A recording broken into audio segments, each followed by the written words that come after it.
Hello, I'm John Eldredge, and welcome to the Ransomed Heart audio podcast. For more information on Ransomed Heart Ministries, our resources and events, please visit us online at www.ransomedheart.com. Well, hello. This is Craig McConnell, and this is the Ransomed Heart podcast for this week.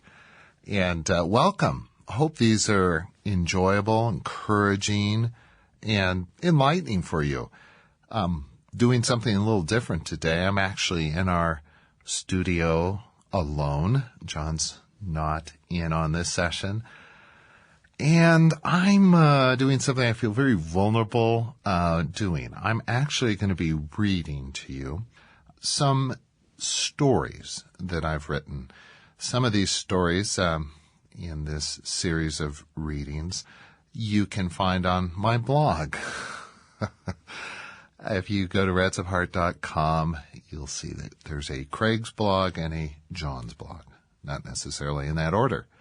And some of these stories can be found there, along with others, and some are simply stories that I'm hoping will be put together in a book someday. I'm kind of constructing that right now. As you heard in a previous podcast, we talked about my writing and how personal and vulnerable that feels. And so I'm feeling that now as I read this particular journal entry that I wrote that I gave the title, Giving What We Don't Have. We live with a grievous void. Much of what God desired for us as children can only come through our parents. Growing up, we've all received wounds and self-sustaining messages that bloom into deep agreements.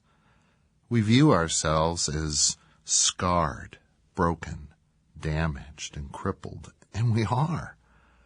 The void, the shame is real, it's deep. It's powerful. Our wounds, their messages, the impact seems lasting, and it often feels like the truest thing about us. Our every breath is a desperate attempt to relieve, to lift, appease the shame, self-contempt that fills each day. Such is the effect of our woundedness. And somewhere along the way, we find God. And we find ourselves parents. And to our children, we give that which we never received. It's glorious, it's strong, compassionate, deeply true, merciful, and kind. It speaks more truly of who we are than the haunting messages of our wounds. My wife, Lori, went into our 7-year-old daughter's room to tuck her in and say goodnight. It was the usual custom. Megan would have her mom rub her back, her shoulders, her arms, with the repeated encouragement and gratefulness. "Oh, Mommy, keep doing that. That feels so good." And one night, out of the blue, she asked Lori, "Did Papa," referring to Lori's dad, "did Papa rub your back at night, Mommy?" It was all too short of a pause before Lori said, No, Papa never rubbed my back." Megan's response was to insist that they change roles and places, and she began to give Lori a back rub, and Lori wept for what she never had. A friend, Jenny, at times doubts her heart is good. Her wounds, their messages, all speak of her being damaged. It's hard to see over the edge of our deep-seated self-contempt, and thus at times that's all we see. After sharing a bit of her self-contempt, she started sharing about her 2 children, her love for them, their special times together, and the joy being a mom brings her. I asked her where her ability to be such a good mom originates from if she's so damaged. She was quiet, and then she saw it. Something good abides within her. something good abides within us. Despite the wounds and the ceaseless messages that play and replay in our soul, something good abides within us. And for many of us, it surfaces in our parenting, in our heart for our children. Hey, pause. Wait. Giving what we never received? What does the fact that we're giving something we never got say about us? It's true. We're image bearers. We're new creations. We're new people with good heart. There's another message, a truer voice, a higher opinion of who I am. There is life, deep healing. Maybe all that God has whispered into my soul is true. Indeed, we have something to give. In our parenting, we see more clearly what's true about us than we do from the haunting messages of the wounds from our parents. That's a reading that I wrote in my journal a while back, and it's just true that so often the work that God has done deep within us is seen in how we love and relate to others in ways we never experienced ourselves. We really can give that which we never had ourselves. Just another journal entry that I scribbled out that just illustrates that to me vividly. I'd like to read as well. The context or the backstory for this journal entry was both my daughters went to school in England, to college, and I took my youngest one over there to leave her off at school. And I wrote about it, and it just stirs up all kinds of things in me, just even reading this. In the fall of 2002, my daughter, Megan, and I flew to the sheeplands of Lancashire County, just south of England's Lake District. I was dropping her off for her freshman year abroad, and we had spent a couple of days in London seeing all the sights that interested her. We went to Madame Tussauds Wax Museum to see Diana, the Princess of Wales, St. Paul's Cathedral, where Princess Di married, Kensington Palace, the location of Princess Di's London apartment. We went to Buckingham Palace, home of the royals and where Princess Di spent a lot of time. We went to Westminster Chapel, where Princess Di's funeral was held. We went to the Albert and Elizabeth's Museum, where Princess Di's wedding dress, valued at £9,000 with a 25-foot train and the finest lace, is on display. You get the picture. We walked, shopped, and ate throughout London, always wondering if Princess Di walked, shopped, or ate here as well. It was exclusively a father-daughter tour of London. Next trip, I hope to make it to the Imperial War Museum. So, after London, we drove north to Megan's school. We did the tour, signed the papers, wrote a check, set up her room while meeting her 6 roomies. As the time to leave approaches, my emotions are building like water behind a cracking dam. I'm leaving her alone, thousands of miles from home, without a friend, for 9 months. She's not going to be with us for Thanksgiving or Christmas. I'm going to miss her madly. Cads! Is she going to be okay? Does she have enough money? Will she make friends? Will she starve?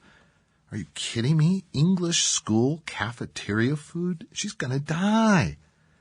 I'm thinking all this, and it comes time to walk out to the car together. She takes my hand, and she tells me she loves me, assuring me and herself that everything will be okay. And then she says, "Goodbye, Dad." I'm reading this even now, and I've read it before, and the tears just come to my eyes. And as then, I couldn't speak. No, really, I couldn't speak. And I didn't have to. She saw the submerged eyes and quivering lip.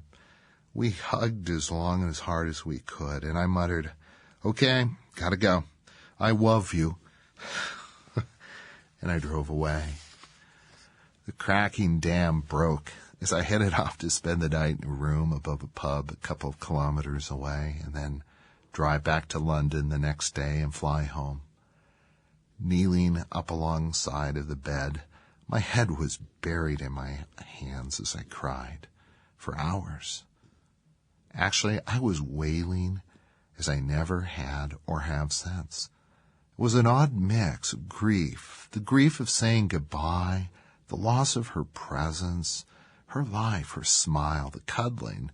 Hell, I was even grieving her messy room, her ignoring the curfew, and absolutely not helping in any capacity around the house. There was a cohort of shame and condemnation. I love her. I miss her already, and I'm a lousy man and a father. All my failures, all my moments of anger and unfiltered words pass before me. The times when I was absent of love, wasn't listening, just flooded my mind. And I quickly went, I'm a pathetic failure.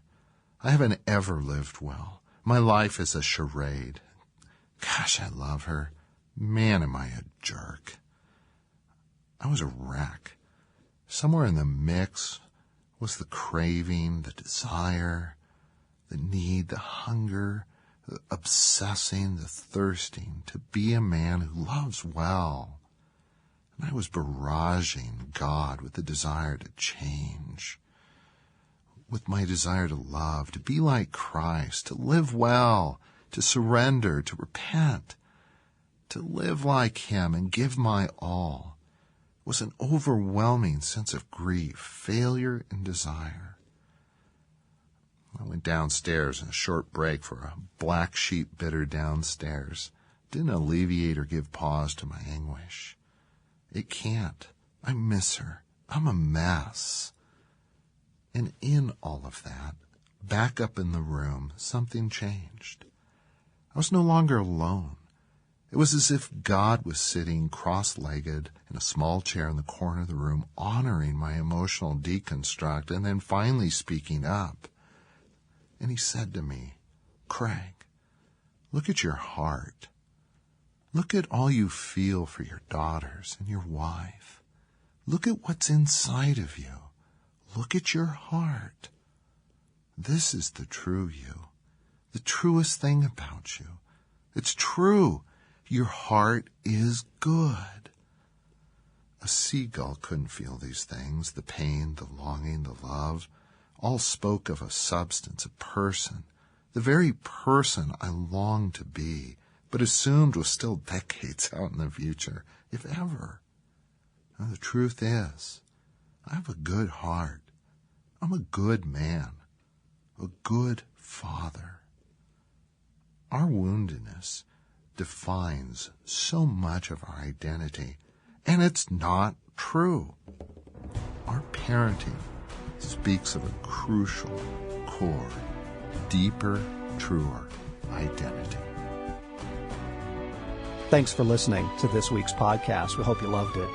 We love getting your feedback as well. If you're enjoying these podcasts and would like to leave us a comment, please visit the iTunes store and do so. And by the way, all of our audio resources are now available for purchase through the iTunes store. You can find our resources and our other podcasts by searching for either Ransomed Heart or John Eldredge on the iTunes store. And to find out more about Ransomed Heart, our podcast, our events, and all of the things that we're offering and doing, come to our website at www.ransomedheart.com.